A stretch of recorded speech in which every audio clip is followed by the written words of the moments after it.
Kopi Antiks Inspire.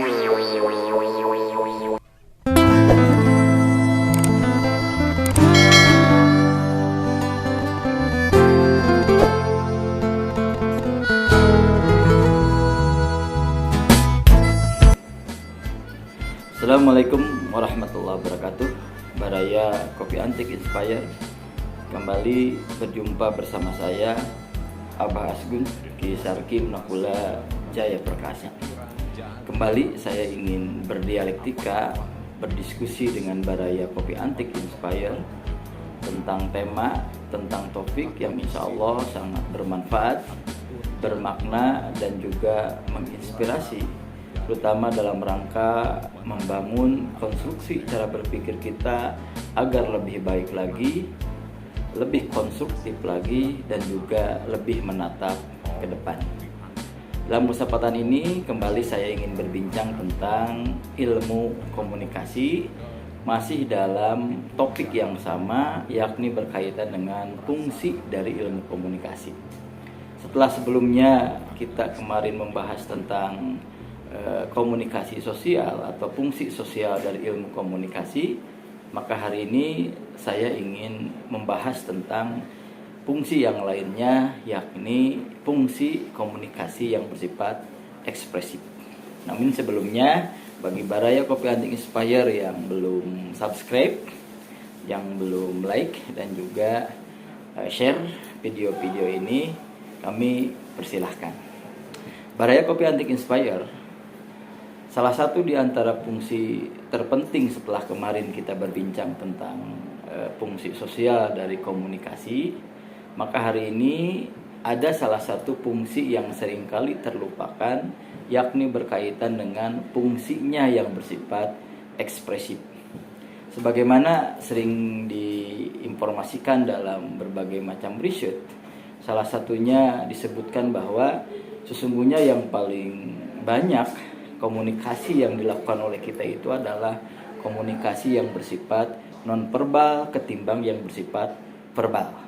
Nah, yang bersifat nonverbal ini biasanya lebih banyak yang memunculkan yang disebut dengan komunikasi yang bersifat ekspresif ini.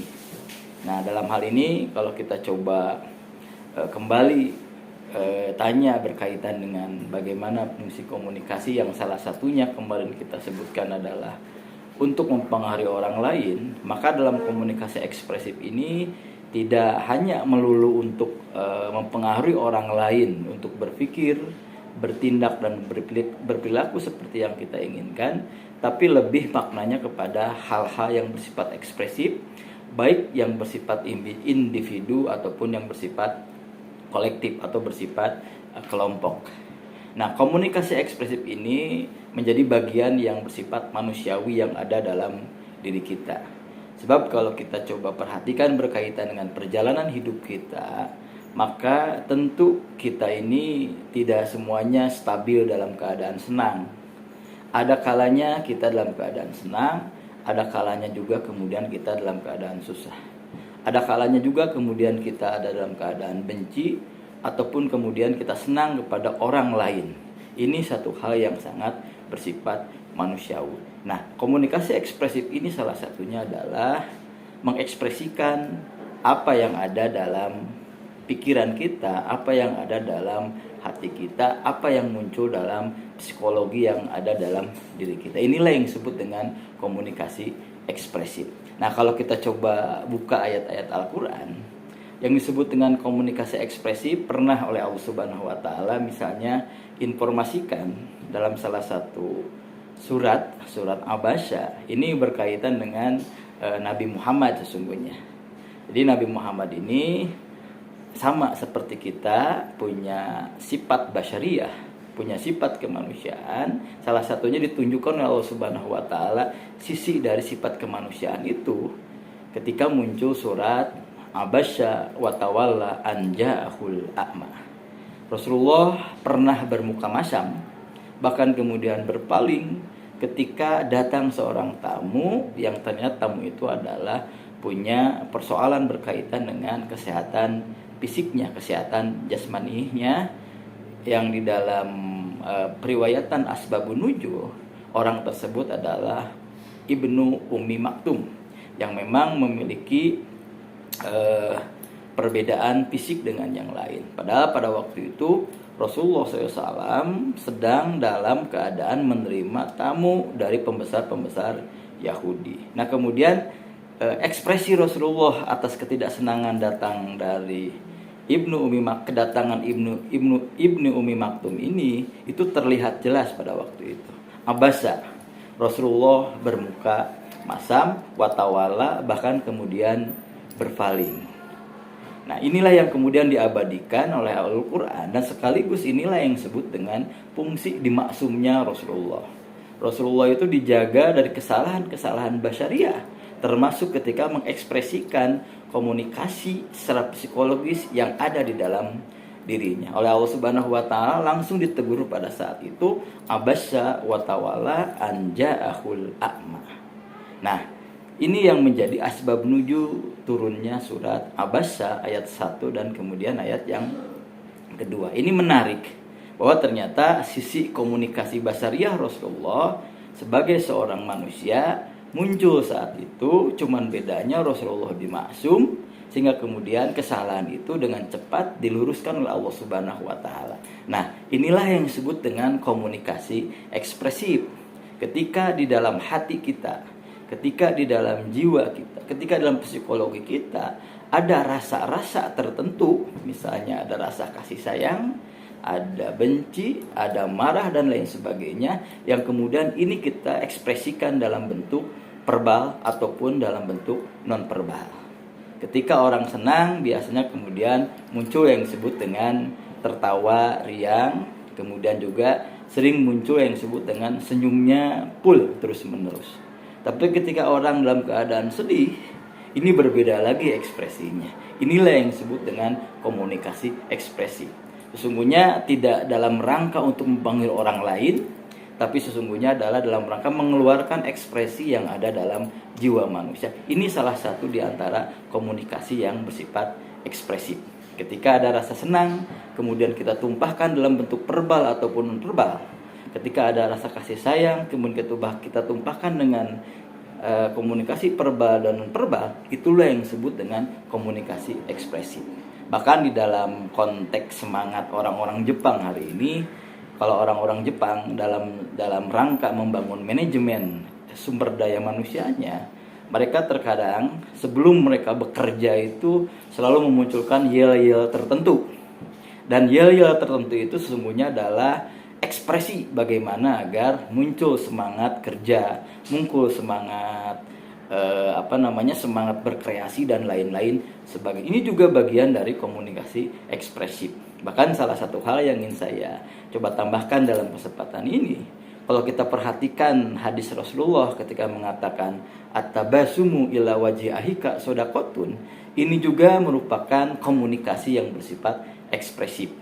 Bahwa senyum kita, baik full ataupun senyum biasa-biasa saja, kemudian memberikan kesan yang luar biasa bagi orang lain, sehingga kemudian orang lain senang, diberikan atau bertambah semangatnya dan lain sebagainya, itu kata Allah Subhanahu wa taala dihitung sebagai bagian dari nilai-nilai sedekah kita kepada orang lain, nilai-nilai kebaikan kita kepada orang lain. Ini salah satu di antara bentuk komunikasi yang bersifat ekspresif. Kita sebagai manusia tentu akan berbeda komunikasinya dengan makhluk yang lain pada umumnya. Makhluk yang lain pada umumnya saja kadang-kadang ekspresif. Bagaimana ketika seorang induk kucing misalnya, anak-anaknya diganggu, muncul yang disebut dengan ekspresi bagaimana ingin melindungi anak-anaknya dan lain-lain sebagainya. Nah, tentu manusia akan lebih lagi berkaitan dengan ekspresi yang harus mereka timbulkan. Rasa senang, rasa gundah gulana, rasa tidak senang, kemudian rasa terpojokan dan lain sebagainya sering muncul dalam ekspresi kita, sadar ataupun tidak sadar. Ini dalam komunikasi yang bersifat sewajarnya.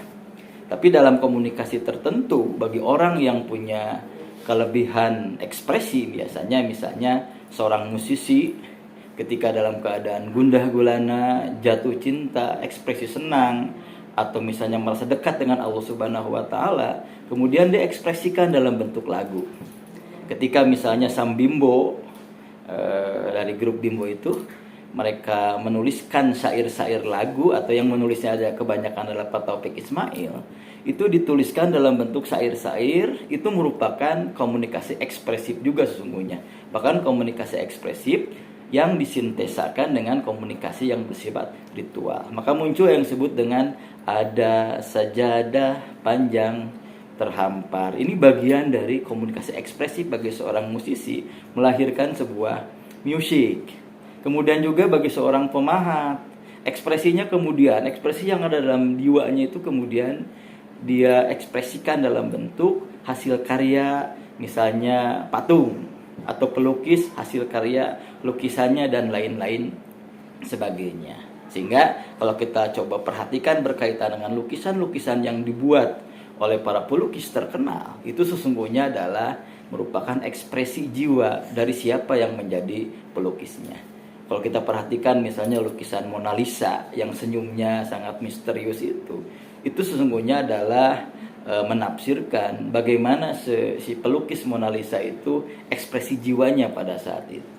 Inilah yang disebut dengan komunikasi ekspresif, dan kita sungguh butuh berkaitan dengan hal yang seperti ini. Cuma sekali lagi, komunikasi ekspresif bukan dalam rangka mempengaruhi orang lain, tapi lebih dalam rangka untuk mengeluarkan apa yang menjadi beban yang ada di dalam jiwa kita, yang kemudian kita ekspresikan.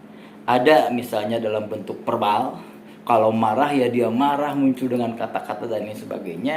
Tentu kalau yang seperti ini sangat dilarang, sangat tidak diperbolehkan dalam agama. Tapi ekspresi kemarahan itu kemudian muncul dalam wajah kita, mata kita, kemudian juga dengus hidung kita, warna muka kita dan lain sebagainya. Itu yang disebut dengan ekspresi yang bersifat wajar, dan itu sangat manusiawi. Ini salah satu di antara fungsi dari ilmu komunikasi, yakni komunikasi itu untuk mengekspresikan apa yang ada dalam pikiran kita, apa yang ada dalam hati kita. Tapi sekali lagi, tujuannya bukan untuk mempengaruhi orang lain sesungguhnya, tapi lebih kepada bagaimana agar beban psikologi jiwanya itu kemudian bisa dimaknai oleh orang lain, yang mudah-mudahan dari pemaknaan itu memunculkan harmonisasi komunikasi yang sangat luar biasa. Ini yang kedua yang disebut dengan komunikasi yang bersifat ekspresif. Karya Kopi Antik Inspire, ini barangkali yang saya sampaikan pada kesempatan kali ini. Mudah-mudahan bermakna, bermanfaat, dan juga menginspirasi. Assalamualaikum warahmatullahi wabarakatuh. Hati pun jadi merinding, urat saraf jadi pening, menahan diri agar standing.